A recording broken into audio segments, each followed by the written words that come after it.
位聽眾，歡迎收聽神中課，穿越信仰風暴。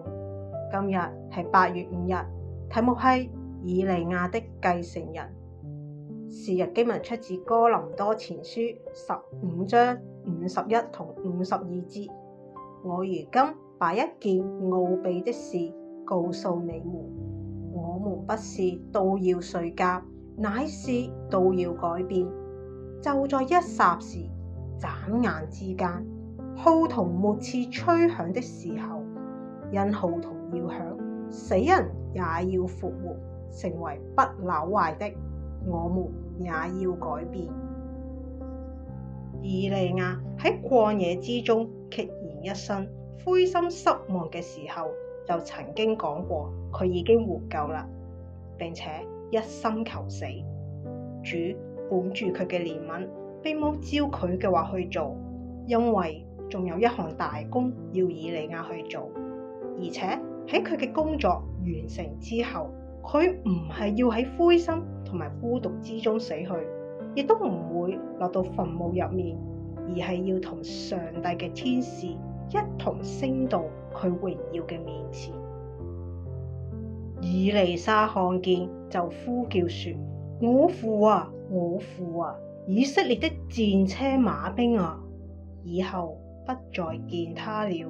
於是以利沙把自己的衣服撕為兩片，他拾起以利亞身上掉下來的外衣，回去站在約旦河邊。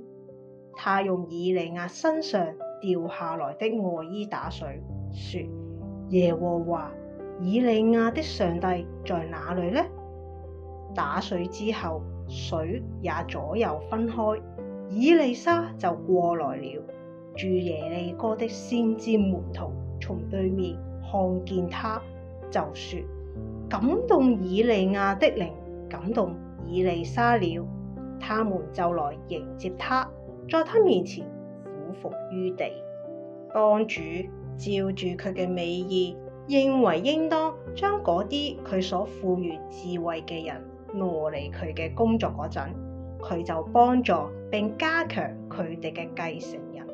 只要呢啲人願意仰望佢嘅援助並遵行佢嘅道路，佢哋甚至可能比佢哋嘅前輩更有智慧，因為佢哋可以因前輩嘅經驗獲益，並從前輩嘅錯誤學得智慧。大有能力嘅以利亞曾經作為上帝嘅工具，推翻好多大奸巨惡。以利亞嘅繼承者必須係一位能夠細心忍耐教導以色列民，繼而領導佢哋走喺安全道路上嘅人。以利沙早年喺上帝嘅指導下所受嘅訓練，正正係為咗預備佢從事呢項工作。人生嘅每一個行動都係品格嘅表現，只有嗰啲喺小事上證明自己係無愧的工人嘅，先至能夠榮耀上帝嘅重託。今日嘅分享就去到呢一度，歡迎聽眾繼續收聽聽日嘅神中課。以馬內利。